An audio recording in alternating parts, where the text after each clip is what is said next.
कक्षा 10 प्रश्नावली 2.2 सवाल नंबर 1 निम्न द्विघात बहुपदों के शून्य के ज्ञात कीजिए और शून्यकों तथा गुणांकों के बीच के संबंध की सत्यता की जांच कीजिए।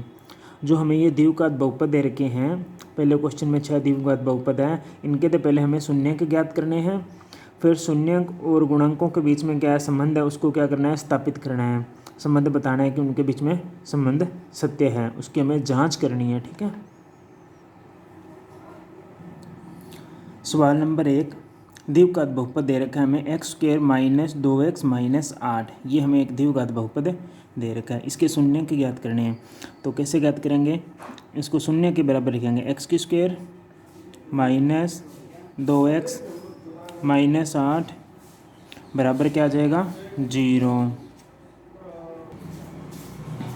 अब इसके गुणनखंड कैसे करते हैं, पहला और अंतिम पद दोनों को गुणा करना है। पहले के साथ में कितना 1 है, अंत के साथ में कितना है 8 है, वो भी किसका, माइनस का, तो दोनों को गुणा किया -8। बीच वाला पद कितना है, -2 है। अब ऐसी संख्या जिसको गुणा करने पर तो 8 है, ऐसी दो संख्या होनी चाहिए जिनको गुणा करने पर तो कितना है, -8 है, या जोड़ने या घटाने पर कितना है, -2 है। ऐसी संख्या बतानी है, दो संख्याएं जिन्हें जोड़ने पर तो कितना आना चाहिए, -2, और गुणा करने पर कितना आना चाहिए, -8। तो देखो एक संख्या हो गया -4, दूसरा हो गया +2। अब दोनों को जोड़ेंगे, -4 में +2 जोड़ा तो हमारे पास में -2 आ गया, और -4 को +2 से गुणा किया तो कितना आया, -8 आ गया। तो हमारे पास में ये दो संख्याएं बन गई। तो संख्याएं कौन कौन सी थी, x² -4x और +2x -8 बराबर कितना, 0। अब इन दोनों में कॉमन क्या आ रहा है, x कॉमन आ रहा है, तो यहाँ पे आ गया x -4, और इन दोनों में कॉमन क्या आ रहा है, 2 कॉमन आ रहा है, तो x, फिर 8 में 2 का भाग दिया तो 4 बराबर 0।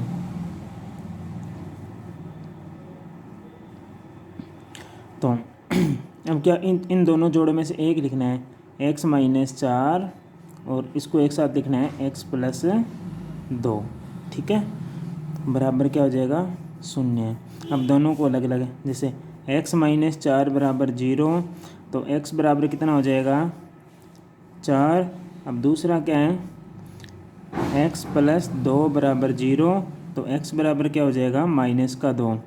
अब ये क्या आगे, शून्य का आगे, इस पहले वाले को क्या बोलते हैं, अल्फ़ा, दूसरे को क्या बोलते हैं, बीटा बोलते हैं। ठीक है। अब जो ये इक्वेशन दे रखी है हमारे पास में, ये इक्वेशन है, ठीक है, इसको हम तुलना करते हैं। ठीक है, इक्वेशन से, कौन सी से, ax² + bx + c बराबर 0। इस इक्वेशन से हम इसको क्या करते हैं, तुलना करते हैं। ठीक है, तो उसका भी मान के पहले हम लिखेंगे यहाँ पर, आगे क्वेश्चन यहाँ कर रहा हूँ मैं। ठीक है, अब शून्य का आगे शून्यकों में संबंध स्थापित करना है पहले तो। ठीक है, तो हम लिखेंगे शून्यकों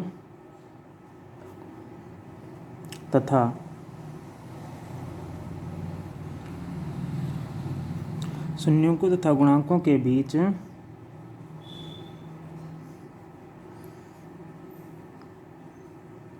संबंध की स्थिरता जांच। ठीक है, अब मैंने अभी बताया था ax² + bx + c इक्वेशन से इसकी तुलना करेंगे। अब देखो x के साथ में जो संख्या होती है वो किसका मान होता है, a का मान होता है, तो x के साथ में कुछ नहीं है, इसका मतलब यहाँ 1 दिया होता है। ठीक है, तो a बराबर कितना आ जाएगा, 1। ये जो x² और x के साथ में होती है वो किसका मान है, b का मान, तो यहाँ x के साथ में कितना है, -2 है, तो b का मान कितना आ जाएगा, -2। और तीसरा जो बच गया अचर पद, वो किसका मान होता है, c का मान होता है, तो यहाँ क्या लगा दिया, c का मान कितना है, -8। अब लिखेंगे शून्यंकों का योग। क्या होता है शून्यंकों का योग, शून्यंकों का योग, इसको किससे लिखते हैं, अल्फ़ा + बीटा से, बराबर क्या होता है, -b/a। मैंने पिछले वीडियो में बताया था ये। ठीक है, शून्यंकों के योग वाला सूत्र -b/a होता है। अब अल्फ़ा का मान यहाँ से देखना है कितना है, 4 है, तो 4 प्लस बीटा का मान कितना है माइनस का 2 बराबर माइनस का माइनस बी का मान कितना है -2 बटा में ए का मान कितना है 1 है। 4 में -2 हो गया, हमारे पास में कितना बचा 2 और माइनस को माइनस से गुणा किया प्लस का 2 हो गया बटा में 1 तो 2 का 2 में 1 का भाग दिया 2 आ गया, ये तो बराबर हो गए। अब दूसरा क्या ज्ञात करना है शून्यांकों का गुणनफल। ठीक है, तो लिखेंगे शून्यांकों का गुणनफल। क्या होता है शून्यांकों का गुणनफल एल्फा इंटू बीटा होता है, बराबर क्या आएगा सी बटा में ए। एल्फा का मान 4 इंटू बीटा का मान कितना है -2 बराबर सी का मान यहाँ से देखना कितना है -8 बटा में ए का मान कितना है 1 है। 4 को 2 से गुणा किया 8 माइनस का चिन्ह है तो यहाँ माइनस आ जाएगा, -8 में 1 का भाग दिया -8। इस प्रकार करना है। और यहाँ लिखना चाहो तो लिख सकते हो, क्या लिखेंगे दोनों स्थितियों में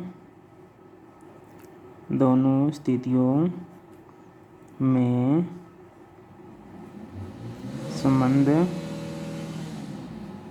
सत्य है। दोनों स्थितियों में क्या है संबंध सत्य। सवाल नंबर 2 में दे रखा है 4s² माइनस 4s प्लस 1। ठीक है, अब वही सूत्र लगाना है। कौन सा पहले वाला, पहले और अंतिम को गुणा करो, इस पहले को और लास्ट को दोनों को गुणा करो, कितना आएगा देखो 4 गुणा 1 बराबर कितना आ गया 4, बीच वाला कितना है -4। अब ऐसी संख्या जिन्हें गुणा करने पर तो आना चाहिए 4 और जोड़ने या घटाने पे कितना आना चाहिए -4। ऐसी दो संख्या बतानी है जिनको गुणा करने पर तो 4 आना चाहिए और जोड़ने और घटाने पे कितना आना चाहिए -4 आना चाहिए। तो देखो 2 और -2 इन दोनों को जोड़ेंगे तो कितना आता है -4, -2 इंटू -2 गुणा करेंगे तो कितना आएगा +4। तो वह संख्या क्या हो जाएगी -2 हो जाएगी। तो हम क्या लिखेंगे, इसको पहले शून्य के बराबर लिखेंगे 4s² माइनस 4s प्लस 1 बराबर क्या आ जाएगा 0। तो लिखेंगे 4s² माइनस क्या था 2s माइनस 2s प्लस 1 बराबर 0। तो इन दोनों में कॉमन क्या आ रहे हैं 2s कॉमन आ रहे हैं, तो यहाँ से क्या बचेगा 2s, यहाँ पर क्या बचेगा -1। अब ये संख्या जो सेम है ब्रैकेट वाली यहाँ बनानी है, इसलिए हम बाहर क्या है माइनस है तो माइनस बाहर कॉमन ले लेंगे -1। तो यहाँ क्या हो जाएगा ये प्लस का हो जाएगा 2s और माइनस और प्लस की गुणा क्या होती है माइनस बराबर 0।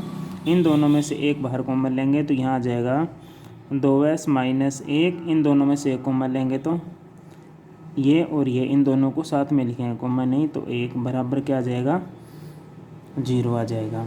ठीक है, अब इन दोनों को शून्य के बराबर रखेंगे 2s -1 बराबर 0।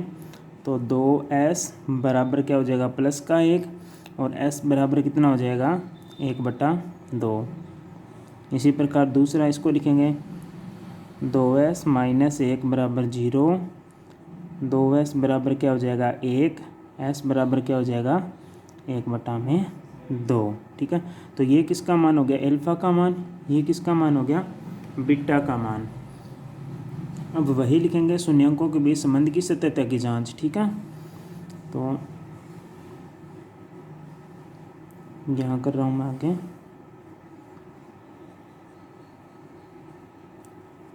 शून्यांकों तथा गुणांकों के बीच संबंध की सत्यता जांच।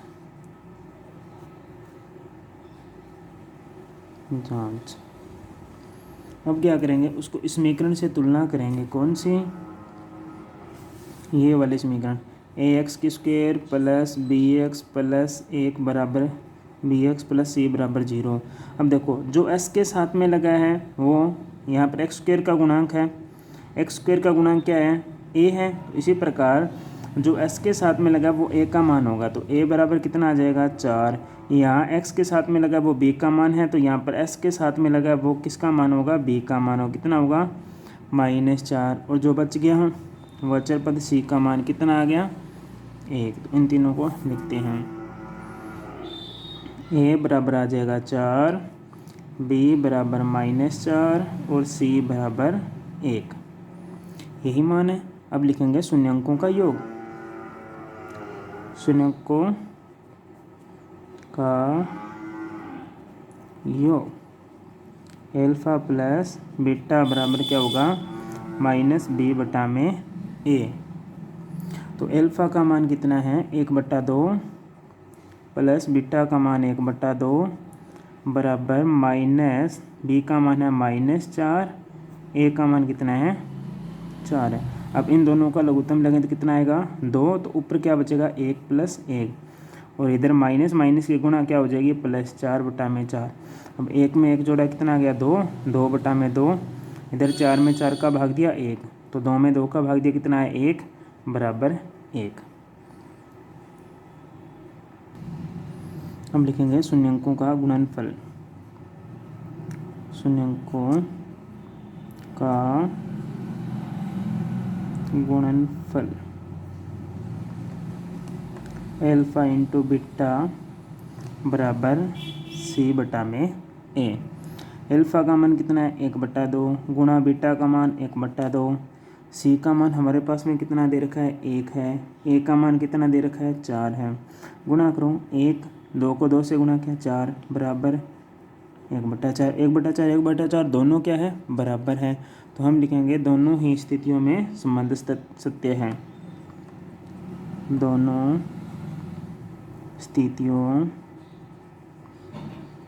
में संबंध सत्य है। हमारे पास में बहुपद दे रखा है 6x² -3 -7x। पहले तो इसको शून्य के बराबर लिखेंगे। 6x² -3 -7x बराबर 0। अब बहुपद को सही रूप में लिखेंगे कैसे, जैसे x² उसके बाद में किसका मान आएगा x का मान आएगा, तो 7x - 3 बराबर क्या हो जाएगा 0। अब देखो पहली और अंतिम संख्या को गुणा करो, 6 × 18 किसके हो गया -18 गुणा करने पर, और जोड़ने पर कितना आना चाहिए 7 आना चाहिए, किसका माइनस का। तो ऐसी दो संख्याएं जिन्हें गुणा करने पर -18 और जोड़ने पर कितना आए, जोड़ने या घटाने पर कितना आए -7, तो वो कौन सी संख्या होगी 9 और 2। जैसे 6x² -9x प्लस के कितने हो जाएंगे 2x - 3 बराबर 0। अब देखो 9 में से प्लस के 2 गए तो माइनस के क्या बच गए 7 बच गए। अब इन दोनों में कॉमन क्या आ रहा है, इन दोनों में कॉमन आ रहा है 3, तो 3 को कॉमन लिया, 3x कॉमन लिया, तो यहाँ क्या बचा 2x - 3। अब ये संख्या सेम तो बनी हुई है, इसलिए हम यहाँ प्लस का 1 लगा देंगे बाहर, तो क्या हो जाएगा 2x - 3 कॉमन लिया है 1 प्लस का, ठीक है। अब इन दोनों में से एक संख्या लिखनी है 2x - 3, और ये क्या हो जाएगा 3x + 1 बराबर 0। दोनों को अलग अलग लिखेंगे। 2x - 3 बराबर 0, तो 2x बराबर कितना आ जाएगा 3, x बराबर क्या आ जाएगा 3/2। इसी प्रकार यहाँ क्या आ जाएगा 3x + 1 बराबर 0, 3x बराबर क्या आ जाएगा -1, तो x बराबर क्या आ जाएगा -1/3। ये किसका मान एल्फ़ा का मान, ये किसका मान बीटा का मान, ठीक है। एल्फ़ा और बीटा का मान हमारे पास में दोनों प्राप्त हो गए। अब वही संबंधों की सत्यता की जांच करनी है, ठीक है। तो पहले मान ज्ञात करेंगे गुणांकों से। देखो सीधा डायरेक्ट बता रहा हूँ, इसके साथ वाला a का मान होता है, तो a का मान कितना हो जाएगा 6, ठीक है। ये रहा बहुपद, यहाँ से देखने। अब b का मान कितना हो जाएगा, सही बहुपदी है तो b का मान x के गुणांक वाला b का मान होता है, तो b का मान हो गया -7। और तीसरा किसका मान होता है, अचर पद है c का मान, तो c का मान कितना हो गया -3। क्या ज्ञात करेंगे शून्यांकों का योग। शून्यांकों का योग क्या होता है, एल्फ़ा प्लस बीटा बराबर माइनस बी बटा में ए। एल्फ़ा का मान कितना है 3/2, बीटा का मान कितना है -1/3 बराबर बी का मान है -7, ए का मान है 6। दोनों में लघुत्तम लेंगे कितना आएगा, 6 आएगा। ठीक है, अब देखो 6 में 2 में 6 का भाग दिया कितना आया 3, 3 का 3 से गुणा किया 9, माइनस 3 का 6 में भाग दिया 2, 2 की 2 से 1 से गुणा की 2, यहाँ पे क्या जगह माइनस की माइनस से गुणा की प्लस 7/6। अब 9 में से 2 गया कितना आया 7/6 बराबर 7/6। दोनों देखो बराबर आ रहा है। इसी प्रकार हम क्या लिखेंगे, शून्यंकों का गुणनफल, शून्यंकों का गुणनफल क्या होता है, एल्फ़ा इंटू बीटा बराबर सी बटा में ए। एल्फ़ा का मान कितना है 3/2 इंटू बीटा का मान कितना है -1/3 बराबर सी का मान कितना दे रखा है हमारे पास में -3 है और ए का मान कितना है 6 है। तो 3 का 1 से गुणा किया कितना आएगा -3, 2 को 3 से गुणा किया 6 बराबर -3/6। दोनों स्थितियों में संबंध क्या है, सत्य है। लिखेंगे दोनों स्थितियों में संबंध